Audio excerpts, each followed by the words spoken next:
बिस्मिल्लाहिर्रहमानिर्रहीम, अस्सलाम वालेकुम। एवन टीवी के न्यूज़ स्टूडियो से मैं हूं अलीशा बासी और मैं हूं आयशा हमीद। नजर डालते हैं हेडलाइंस की जानिब। हुज़दार में भारतीय एजेंटों का स्कूल बस पर हमला, 5 अफराद शहीद, मुतादिद जख्मी। वज़ीर-ए-आज़म शहबाज शरीफ हंगामी दौरे पर कोयटा पहुंच गए। वज़ीर-ए-आज़म को हुज़दार वाक़े पर ब्रीफिंग दी जाएगी। पाकिस्तान और भारत ज़माने अमन की पोजीशन पर वापस आने पर मुत्तफिक। DGMOs की सतह पर पेशरफ्त जारी है। सिक्योरिटी एडवाइजर्स न्यूट्रल मुकाम पर बातचीत करेंगे।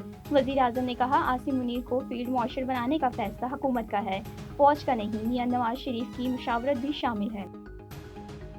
पाकिस्तान अमन को तरजीह देता है, भारत को जंग चाहिए तो जंग सही। DGISPR की गुफ्तगू, कहा एटमी जंग बेवकूफ़ी है, जंग का रास्ता दोनों ममालिक के लिए तबाही का बायस बन सकता है।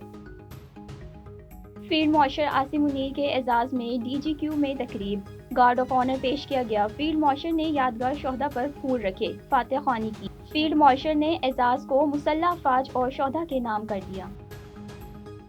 और मीर अली में 19 मई को आम शहरियों की हलाकत हुई। फोर्सेस पर झूठा इल्ज़ाम और बेबुनियाद इल्ज़ाम लगाया गया। ISPR के मुताबिक तहकीकात में साबित हुआ कि काम भारतीय सरपरस्ती में फितना अल-खारिज ने किया। A1 टीवी न्यूज़ स्टूडियो से फिलहाल कितना ही। मज़ीद खबरों और अपडेट्स के लिए देखते रहिए A1 TV। A1 TV, सब पे नजर, अंदर की खबर।